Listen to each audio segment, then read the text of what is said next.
I know the seasons, but like we didn't actually get into any in-depth understanding of how to even have a conversation with a native speaker. If they were to walk in the room, we would all just be dumbfounded. So it was really, I just really discounted it as well. And like, I count my Spanish learning as when I picked it up as an adult. Like, I don't really think about my exposure in school. I think it's just because it wasn't very useful, but that's just my perception of it. Yeah. And also like when I say, oh, I've been learning, by the time I left school, I've been learning Spanish for 4 years, the 2 exam years, kind of do 2 years each, right? But then I went to Costa Rica and I was there for 3 months with a family teaching English, but like immersed and living there. And I had I'm not saying I never like to kind of perpetuate the myth that just go to the place and you'll be immersed and you'll be fluent. That's not true. I had 4 years still of school Spanish knowledge, but then had never put it into practice.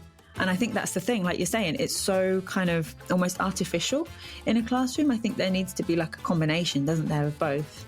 Yeah, definitely. I mean, I think you need that foundation, because I think it definitely did help me to have the foundation, because I wasn't sitting there trying to figure out, well, what is an AR verb and what, but at the same time, it was very hard for me to understand what people were saying when they were speaking, because I just hadn't had that exposure. So you mentioned that you went to Costa Rica and you spent 3 months there, but I know that you also have this project where you started a podcast called Language Stories. And I'm curious just what made you start that particular project and how you think sort of incorporating traveling into language learning really enhances your experience as a learner. Oh, yeah. Okay. So I finished my degree like 2015, and me and my husband, we knew that like we wanted to take this sort of extended travel somewhere at some point. And after we got married, we thought, okay, maybe that would be a good time to kind of go the year after, right? So we initially were going to do kind of the complete opposite, and we were going to go like overland across like Europe and Asia down towards like Papua New Guinea. But then I finished this degree, right? I just spent all this time learning Spanish, learning about all these places that spoke Spanish. And all I'd been to was Spain and Costa Rica for a little bit. And I thought, I feel like maybe we should go to Latin America instead. How do you feel about that?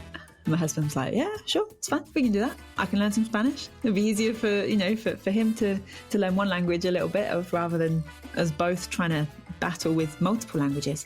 So that's kind of how it came about to then be Latin America. But then we didn't just want to go places on a very sort of superficial level, see it and be like, oh, look, Chichen Itza. Could you take a picture?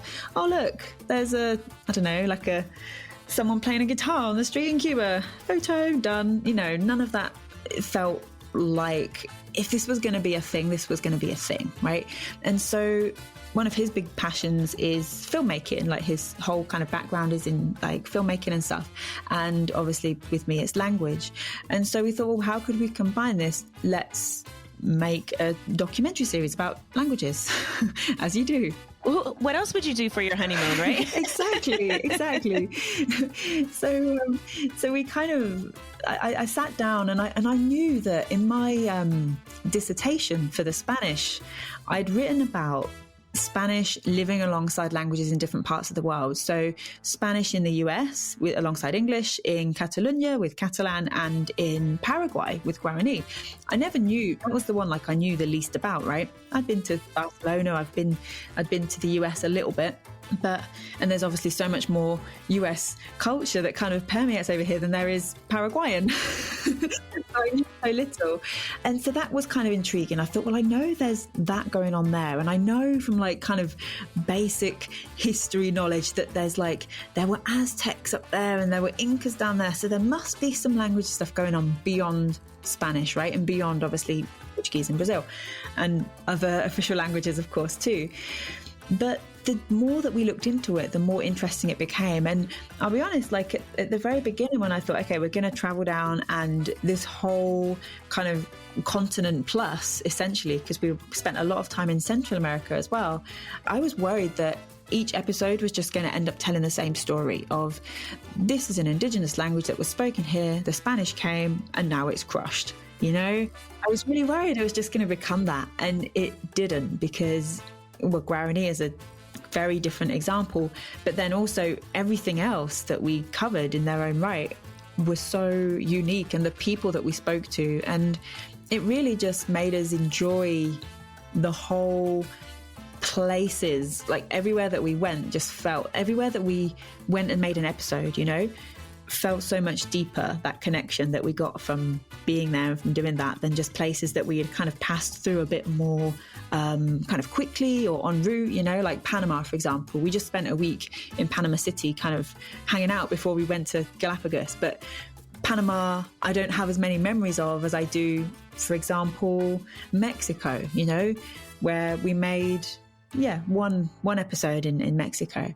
But we were there for a lot longer, and we spoke with a lot more people, because the thing is as well, when you reach out to people and say, hey, there's this really interesting thing that you know about and I'm curious about it, I want to talk about that with you. Do you want to talk? They want to talk, you know?